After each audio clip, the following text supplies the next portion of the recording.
جی السلام علیکم اسٹوڈنٹس۔ آج کا جو ہمارا ٹاپک ہے وہ ہے سورہ احزاب رکوع نمبر 4۔ تو ہم اس کا آسان کر کے ترجمہ پڑھیں گے۔ اعوذ باللہ من الشیطان الرجیم، بسم اللہ الرحمن الرحیم۔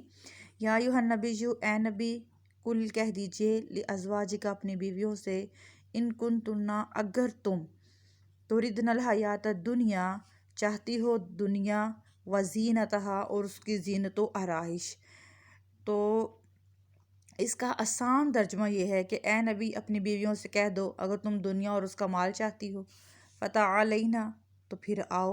امتعکن تمہیں کچھ فائدہ دوں،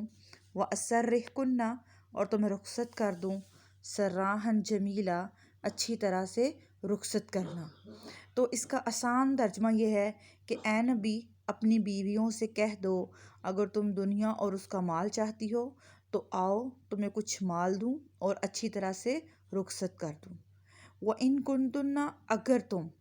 تُرِدْنَ اللَّهَ وَرَسُولَهُ چاہتی ہو اللہ اور اس کے رسول کو، اگر تم اللہ اور اس کے رسول کو چاہتی ہو، وَالدَّارَ الْآخِرَةَ اور آخرت کے گھر کو، فَإِنَّ اللَّهَ پھر بے شک اللہ تعالیٰ نے، اعد للمحسنات تیار کر رکھا ہے نیکی کرنے والیوں کے لیے، من کنہ جو تم میں سے ہیں، اجرن عظیما بہت بڑا اجر۔ تو اللہ تعالیٰ فرماتے ہیں کہ اگر تم اللہ اور اس کے رسول کو چاہتی ہو، آخرت کے گھر کو چاہتی ہو، عاقبت کے گھر سے مراد ہے طلبگار کا مطلب ہوتا ہے چاہنا، ٹھیک ہے۔ اگر تم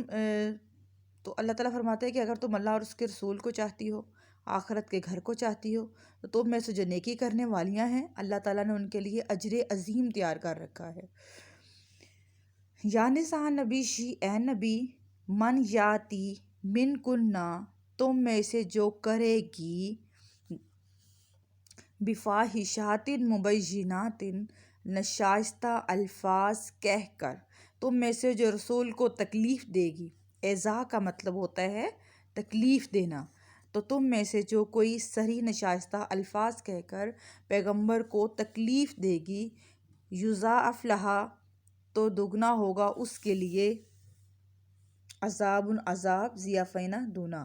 وَكَانَ ذَلِكَ عَلَى اللَّهِ يَسِيرًا اللہ کو ایسا کرنا بہت آسان ہے، ٹھیک ہے۔ اب اس کا بامحاورہ ترجمہ جو آپ نے لکھنا ہے وہ یہ ہے، آسان الفاظ میں، مشکل نہیں، اس کو جتنا آپ اس کو مشکل سمجھیں گی اس میں آپ یہ والی نشانی رکھ لیں، بفاحشات مبینات صریح ناشائستہ الفاظ کہہ کر، بفاحشات مبینات صریح ناشائستہ الفاظ کہہ کر۔ تو اس کا بامحاورہ ترجمہ آپ یہ لکھیں گی کہ اے نبی کی بیویوں، تم میں سے جو کوئی صریح ناشائستہ الفاظ کہہ کر پیغمبر کو ایذا دے گی، یا ایذا کی جگہ آپ یہ لکھتے تکلیف دے گی، تو اس کو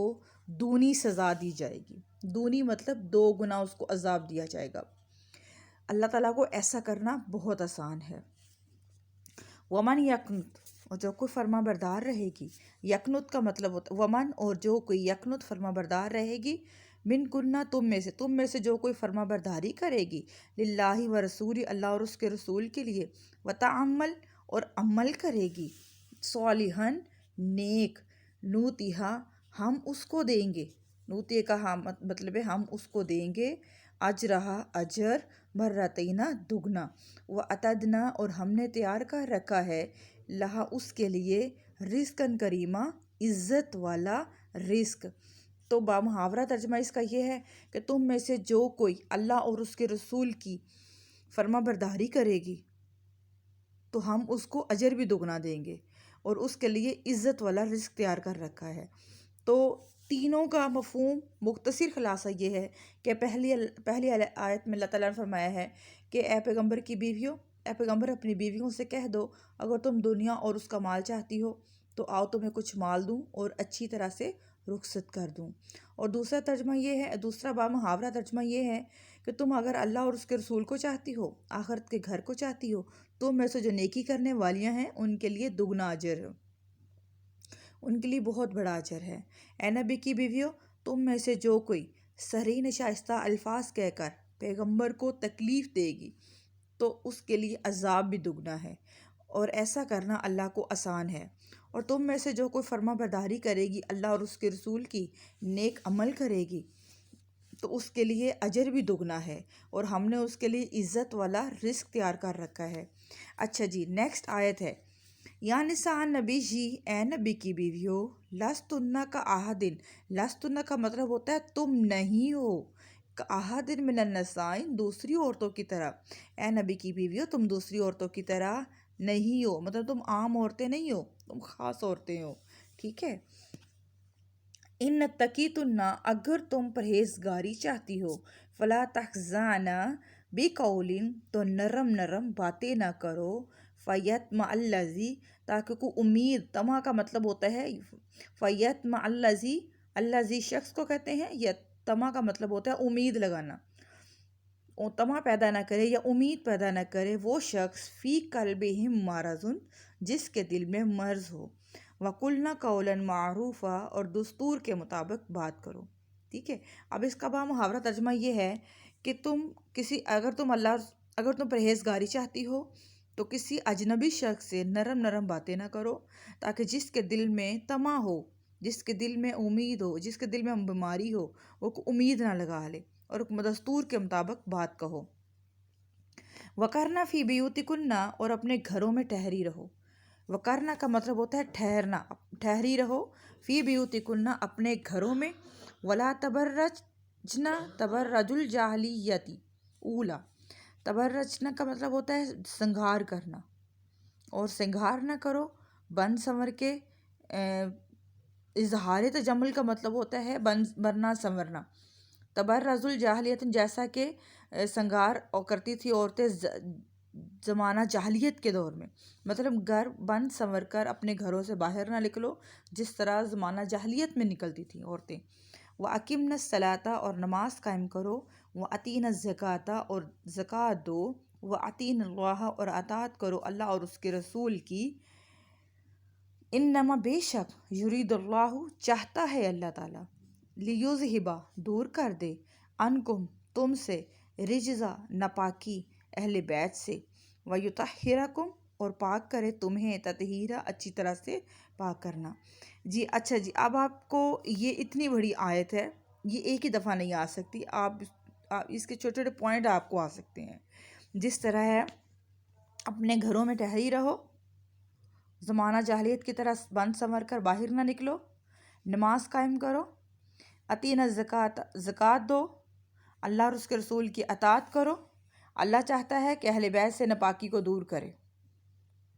اچھی طرح سے پاک کرنا، وَاذْكُرْنَا، اور ذکر کرتی رہو، ما یتلا، ذکر کا مطلب یاد کرو، ذکر کرو، جو پڑھی جاتی ہیں، فی بیوتکن تمہارے گھروں میں، من آیات اللہ اللہ کی آیتیں، والحکمہ اور حکمت کی باتیں، ان اللہ بے شک اللہ تعالیٰ، کانا ہے لطیفاً خبیرہ، باریک سے باریک خبر رکھنے والا۔ تو محاورہ ترجمہ اس کا یہ ہے، اور یاد کرو جو تمہارے گھروں میں اللہ کی آیتیں پڑھی جاتی ہیں اور حکمت اور دانائی کی باتیں، بے شک اللہ تعالیٰ باریک بین ہے۔ جی اچھا، یہاں پہ آپ کو ایک سوال ہے، جو بچوں اگر آپ اس رکوع کو اچھے طریقے سے اگر آپ مجھے سن رہے ہیں تو آپ اس کا جواب خود سے تحریر کر سکتے ہیں، یاد کرنے کی ضرورت ہی نہیں پڑے گی، صرف آپ نے سوال کو سمجھنا ہے کہ ازواج مطہرات کو کن احکام و آداب کی تلقین فرمائی ہے۔ احکام و آداب کا مطلب ہوتا ہے کیا حکم دیے ہیں، مطلب حکم اور آداب میں فرق ہوتا ہے کہ کن آداب سے رہنے کا طریقہ بتایا ہے، کہ کن آداب سے رہو، اور حکم کیا دیے ہیں۔ اچھا، یہاں پہ بچوں آپ نے حکم کیا ہے، حکم یہ ہے کہ اللہ اور اس کے رسول، بیسیکلی حکم جو ہے وہ ہے کہ اللہ اور اس کے رسول کی اطاعت کرو، نافرمانی نہ کرو، ٹھیک ہے۔ اچھا جی، یہاں سے ہمارا حکم شروع ہو رہا ہے، اور جو کہ تم میں سے اللہ اور اس کے رسول کی فرما برداری کی، اے پیغمبر کی بیوی تم دوسری عورتوں، اس کے آپ پوائنٹس بنا لیں۔ نمبر 1، اے پیغمبر کی بیویوں تم دوسری عورتوں کی طرح نہیں ہو، یہ نیچے سارے حکم ہیں، نماز قائم کرو، زکوٰۃ دو، ٹھیک ہے، اور اپنے گھروں میں جو آیتیں پڑھی جاتی ہیں یہ یاد رکھو، ٹھیک ہے، یہ سارے حکم ہیں، اور اوپر کی آداب ہیں، ٹھیک ہے۔ یہ جو جس کام سے منع کیا ہے نا کہ یہ کام یہ کام نہ کرو، ان کو آداب کہتے ہیں، اور یہ جو کام کرنے کا حکم دیا اس کو احکام کہتے ہیں۔ تو آپ اس کے پوائنٹس بنائیں اے نبی کی بیویوں تم دوسری عورتوں کی طرح نہیں ہو، ٹھیک ہے، زمانہ جاہلیت کی طرح بن سنور کر باہر نہ نکلو، کسی اجنبی شخص سے نرم نرم باتیں نہ کرو، ٹھیک ہے، یہ تو ہو گیا آداب۔ اچھا جی، نماز قائم کرو، زکوٰۃ دو، اور تمہارے گھروں میں جو حکمت اور دنائی کی باتیں کہی جاتی ہیں ان کو یاد کرو اور اپنے گھروں میں ٹھہری رہے۔ یہ احکامات ہیں، تو آپ اس کو اپنے ورڈز میں لکھ سکتے ہیں۔ چلیں جی، امید کرتی ہوں آپ کو یہ آج کا جو رکوع ہے وہ اچھے طریقے سے انشاءاللہ یاد ہو جائے گا۔